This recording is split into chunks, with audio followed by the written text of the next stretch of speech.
igihe cy'ubusore kubera iki kuri wowe ari igihe cya zahabu? Kubera ko nicyo gihe umuntu aba afitemo ibintu byinshi bimufitiye umumaro, bimunezeza, bituma yashobora gukora ibintu runaka. Natanze urugero, nicyo gihe umuntu aba ashobora gushaka umugore, icyo gihe umuntu aba ashobora gukora imirimo runaka. Hagati y'imyaka 15 na 35 niho wabyishyize. Ashaka kuba umukinnyi w'umupira, nicyo gihe abikora neza. Ashaka kuba umushoferi mwiza, nicyo gihe abikora neza.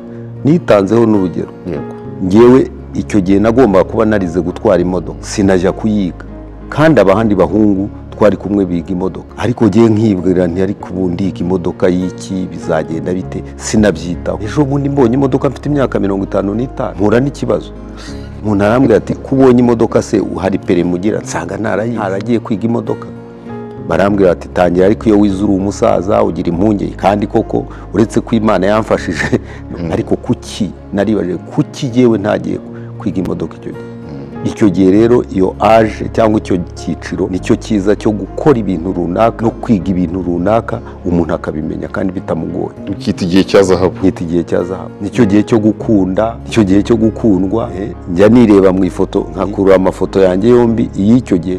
Ngubu ndireba nkavuga ni byangendekeye bite, ndakuze mfite ukomeza, ariko icyo gihe nari agasore nkunzwe mu buryo bwose. Ni igihe cyiza rero cya zahabu.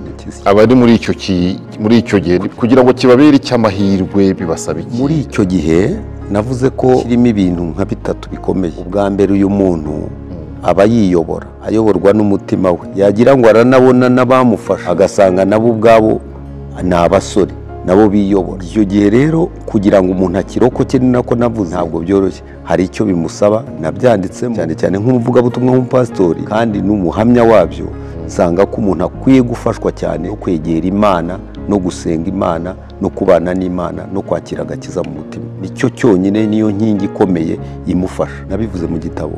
Ni igihe nanone nubwo ari cyiza nkita gutyo, ariko ni igihe cya attaque, reka nkoreshe, ni igihe cy'ibitero bikomeye bishaka umutima we, bishaka n'ubuzima bwe, bishaka kumwica, bishaka gutuma atakara akagwa kure. Iyo rero atagize amahirwe ngo abone ibyo narimvuze, abone agakiza, senge yumva ijambo ry'Imana, agwa muri izo atake, ubusore bwe bukamuhindukira ubusa.